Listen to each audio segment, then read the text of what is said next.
La TVT au cœur de l'information.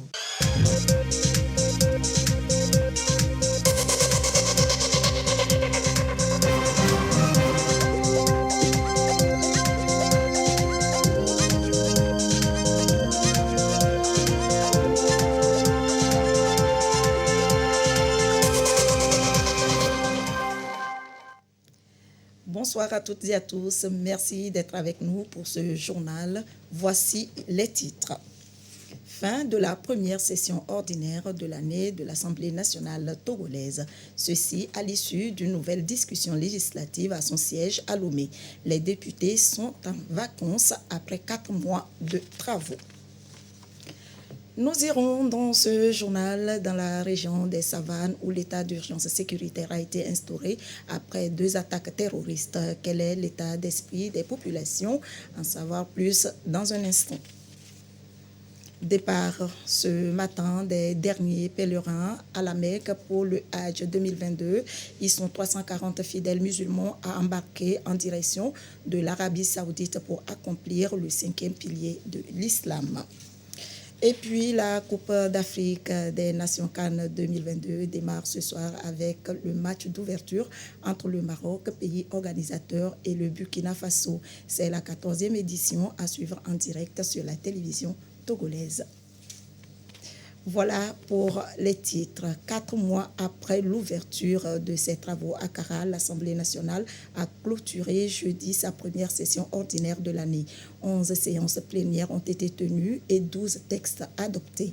La représentation nationale est donc en vacances pour 2 mois avant la seconde session dite budgétaire. Marie-Ange Bida.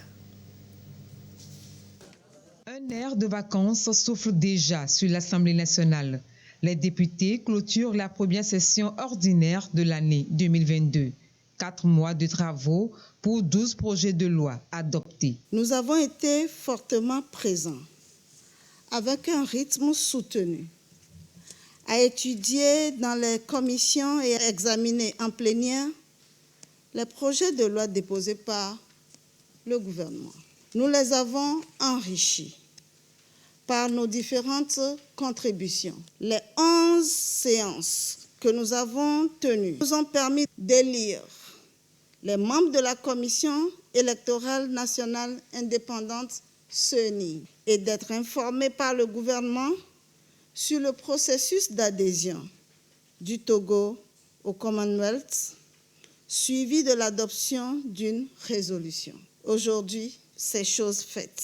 Nous constatons que malgré le contexte mondial marqué par l'amplification des phénomènes inflationnistes induites par les différentes crises, les perspectives de l'économie togolaise sont toujours orientées vers la reprise économique observée depuis 2021 en raison des anticipations salutaires de l'exécutif. Il s'agira de poursuivre les actions de renforcement de nos systèmes de santé et des systèmes sociaux, d'investissement dans l'éducation et l'enseignement supérieur, ainsi que les mesures de lutte contre la hausse du coût de la vie, tout en stimulant davantage la croissance économique. Dans le même sens, il est tout à fait justifié de redoubler de vigilance en dotant davantage nos forces de défense et de sécurité des moyens conséquents leur permettant de pouvoir contenir les différentes menaces auxquelles notre nation pourrait être exposée. Crise sanitaire, sécuritaire, vie chère, des défis pour le gouvernement. La représentation nationale encourage l'exécutif à prendre les décisions importantes au bénéfice des populations. Elle a une pensée toute particulière pour les victimes de l'accident de Bako. Nous saisissons cette occasion pour exprimer nos sincères condoléances aux familles des victimes de l'accident survenu dans la préfecture du AO. Que leur âme repose en paix.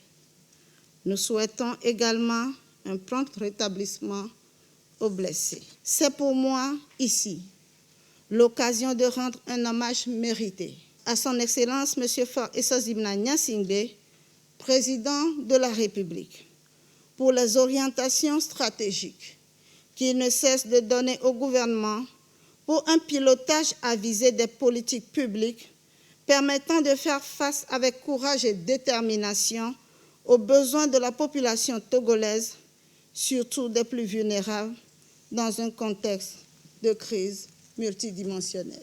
Son leadership transformationnel nous a permis de traverser la tourmente de la crise sanitaire, d'accélérer la croissance économique pour le bien-être partagé. Ma responsabilité, notre responsabilité, c'est de faire vivre cette vision. Il faudra poursuivre dans cet élan l'intensification des contacts avec nos valeureuses populations afin de faire mieux comprendre cette vision et de travailler collectivement à sa réalisation. Nous voulons donc dire à nos concitoyens, en particulier à notre jeunesse, qu'ils ont toute leur place dans le Togo en progrès.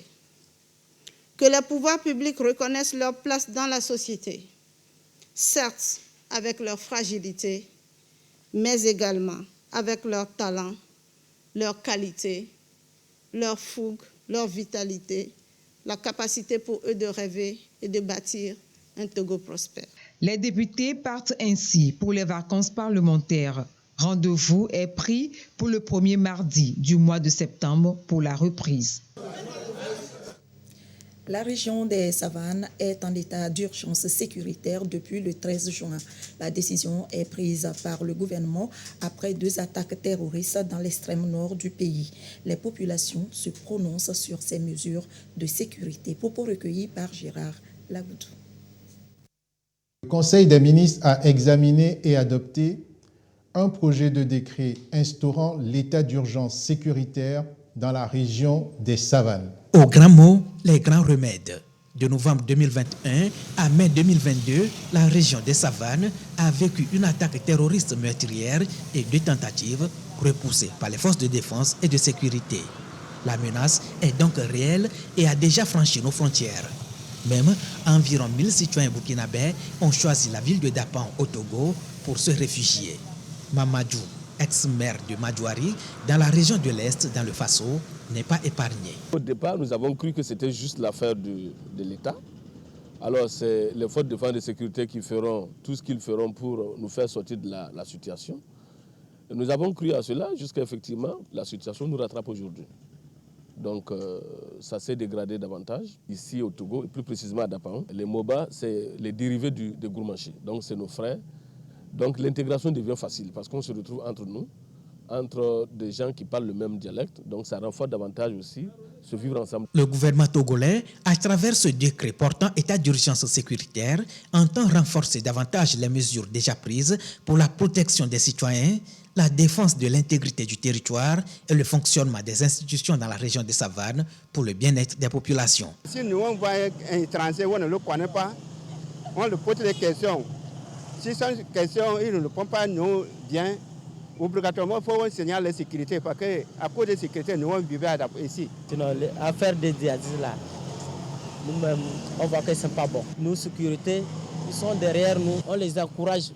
Il n'a qu'à bien renforcer encore, plus que ça. Depuis mai 2019, le CIPLEV, Comité interministériel de prévention et de lutte contre l'extrémisme violent, a été créé et met à contribution les différents départements ministériels impliqués, les leaders d'opinion, la société civile et les communautés à la base pour la paix. Notre mission sur le terrain consiste essentiellement à éveiller la population sur leur contribution dans la coproduction de la sécurité.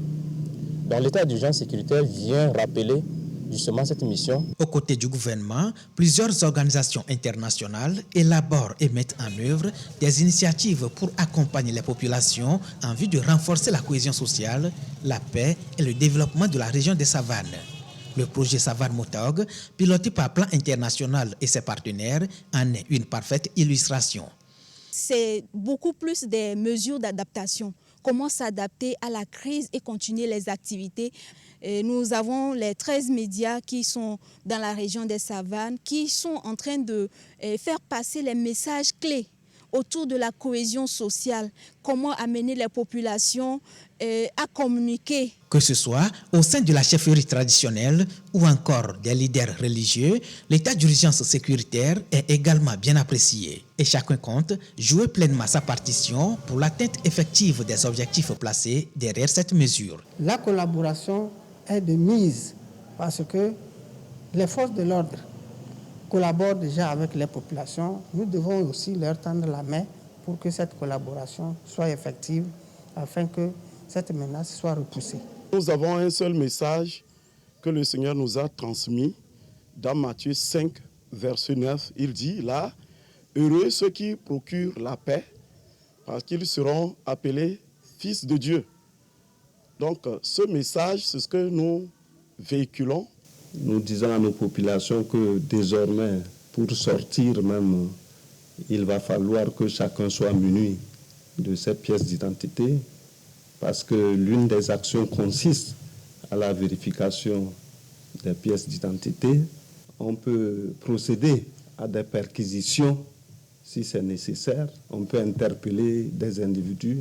Bref, que nos populations soient informées pour que si cela arrive, qu'on n'interprète pas ça comme un abus, mais c'est notre participation à la lutte contre ce fléau. La Constitution togolaise, en son article 94, a prévu l'état d'urgence, une mesure d'exception qui intervient pour une situation particulière.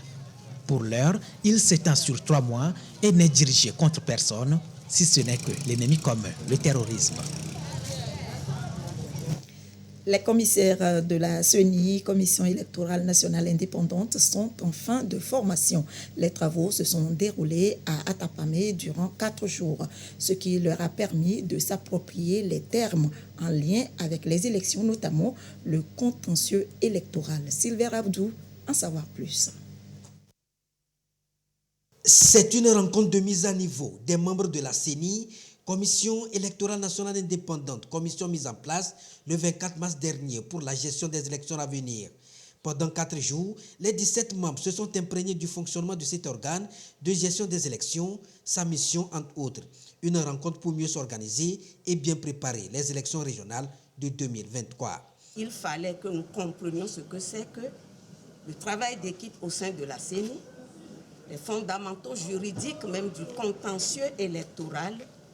Et nous avons eu droit aux élections régionales de 2023 et leurs perspectives. Et nous sommes à présent très outillés, mieux outillés pour faire face à notre rôle et à nos responsabilités d'organisateurs des élections régionales de 2023. Cette première rencontre leur a permis de se connaître, mais aussi de prendre un engagement, celui de jouer leur partition pour une élection sereine au Togo, d'où cet appel du président. Nous sommes des nouveaux membres de la CENI, nous avons des objectifs qui nous ont été assignés, assurer des élections transparentes pendant notre mandature. Et ce séminaire nous lance pour que nous puissions faire un bon travail. Nous devons travailler. Et je vous remercie tous. Nous avons tous été assidus au travail. Nous avons donné le meilleur de nous-mêmes. Et je suis sûr que lorsque nous allons retourner, nous allons mettre les enseignements reçus ici pour faire évoluer les élections que nous voulons organiser. Ce séminaire lance donc la CENI, Commission électorale nationale indépendante, dans ses activités, celle d'organiser des élections transparentes et apaisées visant à contribuer à l'ancrage démocratique au Togo. Nous l'annoncions en titre, la dernière vague de pèlerins togolais s'est envolée ce matin pour la Mecque, le Hajj 2022. 340 au total vont rejoindre les autres pour accomplir le 5e pilier de l'islam en Arabie Saoudite. Issa Harouna, reportage présenté par Marie-Ange Vida. Dernière formalité pour ces fidèles croyants de Mahomet en partance pour la Mecque. Du hall de l'aéroport au tarmac, tout le processus est observé. Ils y vont pour accomplir le 5e pilier de l'islam, un moment tant rêvé pour tout musulman. Alhamdulillah, alhamdulillah, alhamdulillah. Je suis très fière aujourd'hui d'accomplir ce 5e pilier de l'islam. Toutes les étapes franchies, ils embarquent. Direction Médine, ville sainte de l'islam. Un soulagement pour l'organisation. Ce jour, c'est un jour de satisfaction pour nous. Nous saisissons au nom de la Commission nationale du Togo et de l'Union musulmane du Togo pour remercier d'abord le chef de l'État pour tout ce qu'il a fait pour faciliter le Hajj de cette année. Car le Hajj de cette année est un Hajj spécial partout dans le monde entier. Parce qu'à cause du Covid, beaucoup de pays ont eu des problèmes, mais le chef de l'État a tout fait pour aider les pèlerins togolais, tous ceux qui sont inscrits à pouvoir voyager aujourd'hui. Durant leur séjour, ils exécuteront un ensemble de rites pour l'accomplissement de leur pèlerinage. Le Hajj même, c'est la station à Arafat. C'est là où Adam et Ève se sont retrouvés après 40 ans qu'ils ont erré le monde entier pour implorer le Dieu. Mais en dehors de cela, il y a la tawaf autour de la Kaaba, il y a la course entre Safa et Marwa, il y a la lapidation de Satan. Les pèlerins vont à Médine pour voir la mosquée du prophète, la première mosquée construite par le prophète. Allez voir la tombe de tous les prophètes, les compagnons du prophète. 5e pilier de l'islam, le pèlerinage à la Mecque est recommandé à tout musulman qui en a les moyens. Leur retour est attendu dans quelques semaines.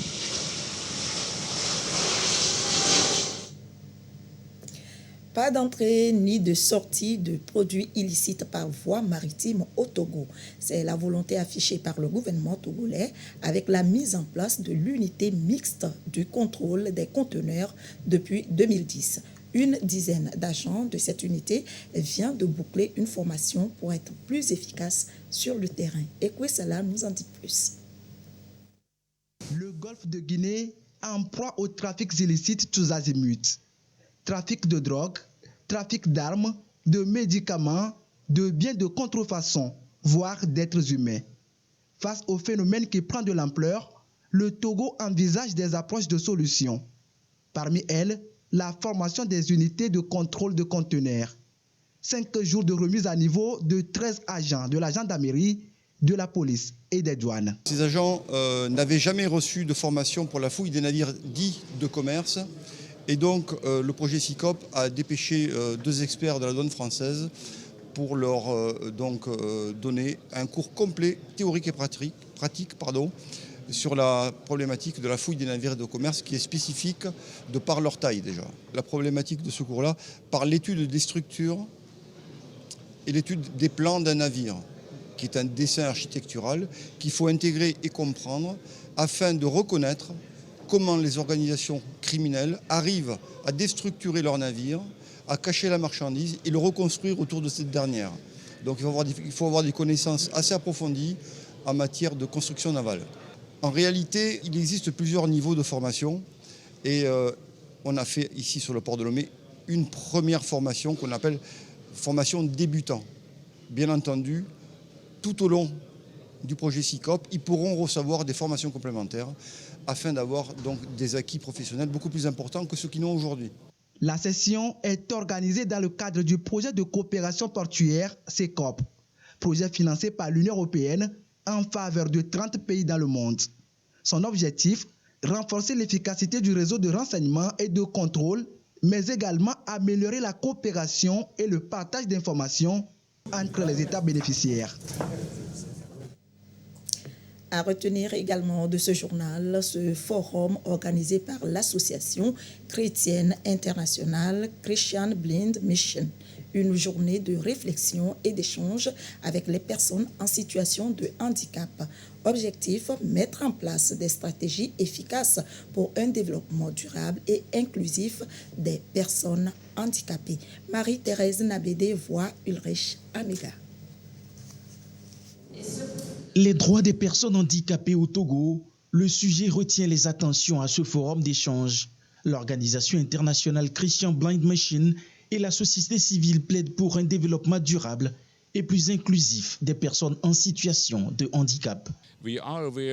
Ce forum est d'une importance capitale pour nous car les personnes handicapées ont besoin d'être totalement incluses dans la société, surtout sur les plans économiques et culturels. Au Togo, les personnes handicapées représentent 3,2% de la population, selon un rapport de l'OMS. Pour leur épanouissement, CIBIEM et ses partenaires ont déjà des projets en perspective. Nous voulons, à partir de ce forum, essayer de voir l'état des lieux qui sera dégagé, quelles pourront être les perspectives de collaboration entre les acteurs qui travaillent sur la question et certainement élaborer des stratégies et développer des actions en faveur des personnes handicapées pour leur inclusion. Christian Blind Machine est présent au Togo depuis 1984. L'organisation mène des projets d'envergure nationale visant l'éducation, la santé, l'emploi, la promotion de la participation des personnes handicapées dans les initiatives de développement et la promotion des droits et estime de soi des femmes handicapées et des mères d'enfants handicapés. Éducation et l'École supérieure des affaires, ESA, qui a franchi une nouvelle étape de sa quête de l'excellence. ESA a signé un accord de partenariat avec l'École supérieure d'informatique et du commerce, ESIC France, une alliance qui va permettre aux étudiants et enseignants de bénéficier d'une formation dans les métiers variables, entre autres le marketing digital. Abide Nyassimbi. Elle s'offre d'autres opportunités pour une meilleure formation de ses étudiants.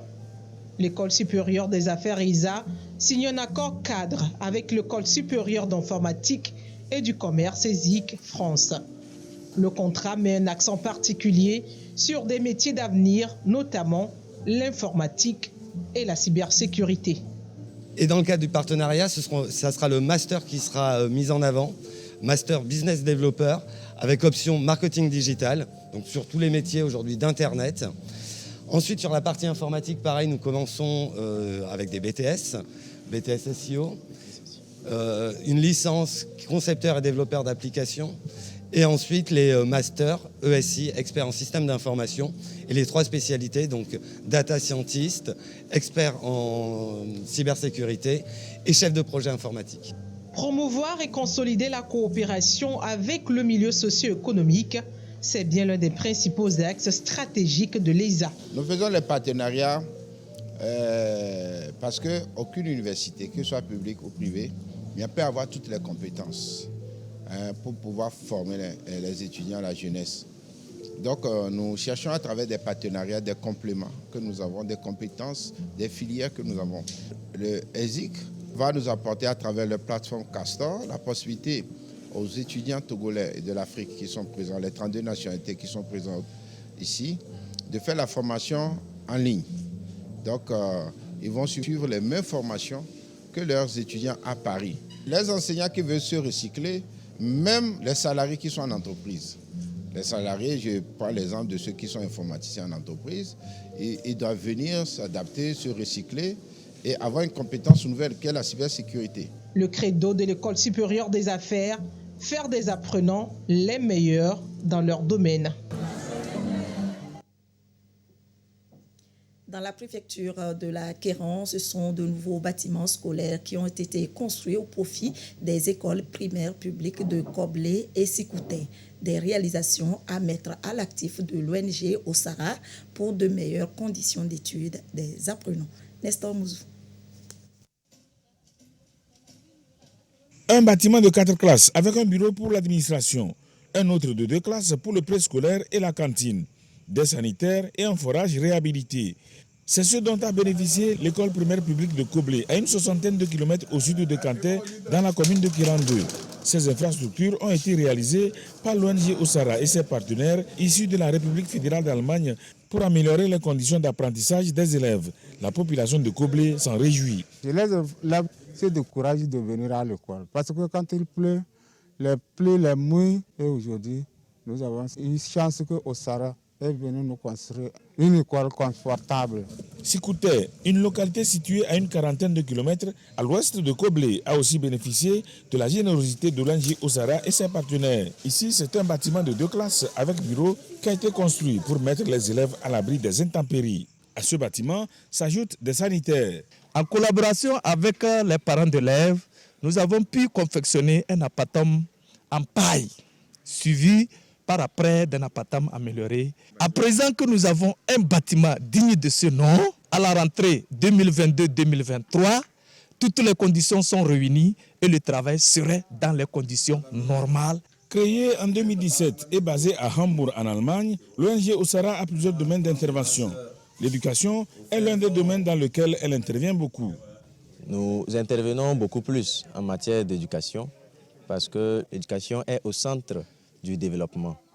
Et c'est également ce que stipule l'objectif de développement durable 4 qui émet le vœu de promouvoir une éducation de qualité pour tous. Nous arrivons à mobiliser les fonds à travers notre bureau siège qui est à Hambourg, qui développe tout un réseau de partenaires pour cela. Le directeur général de la SAFER, Société autonome du Fonds d'entretien routier, Sylvain Awima Ouchancha, et le maire de la commune de Kéran-2, Adji Datibé, n'ont pas tari de loge à l'endroit de l'ONG Osara et de ses partenaires pour leur générosité en faveur des zones reculées. À Koble comme à Sikouta, ils ont exhorté les parents à scolariser leurs enfants à présent que leur milieu dispose des infrastructures adéquates afin que ces enfants deviennent une relève sûre et qu'ils puissent eux aussi mener des actions de bienfaisance. Écho de la primature. À présent, le Premier ministre Victoire Toméga Dobé a reçu en audience plusieurs personnalités au cours de cette semaine. Nous vous proposons le résumé des différents entretiens présentés par Yasmine Kodjia. La coopération bilatérale entre le Togo et le Japon a été au cœur des échanges entre le Premier ministre Victoire Toméga Dobé et l'ambassadeur du Japon au Togo, Katiya Ikatai. Le diplomate japonais a réaffirmé la volonté de son pays à accompagner les efforts du gouvernement togolais à poursuivre son chemin vers l'émergence. Nous avons parlé de différents aspects de nos projets de coopération et on est convenu de poursuivre les efforts de part et d'autre pour renforcer ces liens d'amitié qui existent entre les deux pays. Je suis très impressionné du niveau de développement de Togo grâce aux efforts des autorités togolaises. J'ai reconfirmé notre volonté d'accompagner les efforts du gouvernement togolais. Le nouvel ambassadeur extraordinaire et plénipotentiaire du Japon au Togo, avec résidence à Abidjan, a remis ses lettres de créance au chef de l'État en début de semaine. L'investissement chinois et le climat des affaires au Togo. Voilà, entre autres, des thèmes qui ont retenu l'attention de la deuxième audience accordée par Madame le Premier ministre à la délégation du comité chinois de suivi du Forum sur la coopération sino-africaine, délégation conduite par son secrétaire général Peng Wu. À l'issue des échanges, M. Wu a pris l'engagement de faire la promotion du Togo en Chine dans cette année. Je suis très impressionné par votre pays, une base très solide pour le développement, et puis un très bon climat des affaires, et puis une société très sûre et stable. Tout ça, ce sont des atouts de votre pays. Et notre discussion porte aussi sur comment promouvoir davantage d'investisseurs chinois au Togo. Je suis pleinement confiant en cela. Et Madame le Premier ministre souhaite aussi que davantage d'investisseurs privés viennent au Togo pour des coopérations. Nous travaillons dans le sens de cela. En second semestre de cette année, nous allons faire une promotion du Togo en Chine. Le gouvernement et la délégation du comité chinois du Forum ont pris l'engagement, selon M. Wu, de poursuivre la coopération bilatérale entre les deux pays en matière des dossiers touchant aux intérêts vitaux et d'autres dossiers importants à l'échelle internationale. Le monde artisanal était à l'honneur dans les préfectures du Togo du 23 au 26 juin, 3 jours pour mettre en lumière l'esprit créatif des artisans togolais dans la préfecture de Thone. Ces journées ont permis de poursuivre la campagne nationale de reboisement, d'animer des émissions radiophoniques pour exposer au public le fort potentiel économique que représente le secteur artisanal au Togo. Des expositions ventes ont clôturé cette deuxième édition des Journées de l'artisanat togolais. Depuis Daparon, Gérard Lagoudou. Le secteur artisanal sous les projecteurs durant 3 jours dans la préfecture de Thone. Nous sommes à la deuxième édition des Journées de l'artisanat togolais. Un carrefour de partage, des expositions des œuvres d'art, de créativité d'œuvres artisanales de toutes dimensions et de toute originalité. Nous attendons aussi le revenu par notre production. Nous avons ici un masque d'un lion. C'est un objet d'art très simple et c'est un meuble. Vous pouvez toutefois meubler votre salon à travers, mais il a son utilité dans la maison. Il protège. À part la machine, la main peut faire beaucoup de choses. Comme ce pagne, c'est le cacao, un dessin du cacao qu'on a pris pour faire ce pagne. Ce pagne, c'est les coris, c'est l'ancienne monnaie. Le président Faure a permis que cette journée soit une journée spéciale pour les artisans. On a exposé, les gens ont aimé, de part et d'autres même ont acheté. Je passe par notre ministre de tutelle pour qu'il puisse aborder le chef de l'État pour nous permettre dans les années à venir avoir 7 jours. Au Togo, l'artisanat est le deuxième secteur pourvoyeur d'emplois après l'agriculture en participant à 18% en moyenne au produit intérieur brut PIB. Conscient de son poids dans l'économie nationale, le gouvernement multiplie les initiatives pour son rayonnement. Environ 2 mois après le marché international de l'artisanat du Togo Miator, qui a tenu toutes ses promesses, les préfectures sont à l'honneur. Ici dans le Thone, ces journées sont placées sous le thème « La femme au développement de l'artisanat ». Avec la nouvelle politique de notre chef de l'État, avec nous les artisans, la promotion est encore plus rapide. Parce que nous, les patrons, nous formons les apprentis qui deviennent demain maîtresses et qui sont autonomes. Moi, je dirais que personne ne se plaint au milieu artisanal, personne ne se plaint. Pour plus d'ancrage dans les résultats escomptés à travers cette initiative, les mêmes activités sont prévues au niveau régional dans les prochains jours. À propos du Covid-19, à ce jour, samedi 2 juillet 2022, la situation de la pandémie au nouveau coronavirus au Togo se présente comme suit. Le nombre de cas confirmés est de 37 468, 20 nouveaux cas depuis hier. Le nombre de personnes guéries est de 37 058. Le nombre de cas actifs est de 135 et le nombre de décès est de 275. Chiffre rendu public par le ministre de la Santé, de l'Hygiène publique et de l'Accès universel aux soins, professeur Moustapha Mijiawa. Le coup d'envoi de la Coupe d'Afrique des Nations CAN féminine Maroc 2022, c'est tout à l'heure à partir de 20h30 à suivre sur votre chaîne nationale, la télévision togolaise. Cette messe du football africain démarre donc cette nuit avec le Maroc face au Burkina Faso. La compétition s'étend jusqu'au 23 juillet prochain avec 12 équipes représentées. À noter que pour la première fois, les éperviers dames sont de la partie logées dans la poule B aux côtés de la Tunisie, le Cameroun et la Zambie. Elles vont affronter la Tunisie demain dimanche à partir de 20h à Casablanca. Match à suivre en direct sur la télévision togolaise et qui a pour la circonstance revu ses programmes. Ainsi se termine ce journal. Merci de votre attention. Dans un instant, la météo. L'édition de nuit sera présentée par Yata Aratem. Très belle soirée à vous.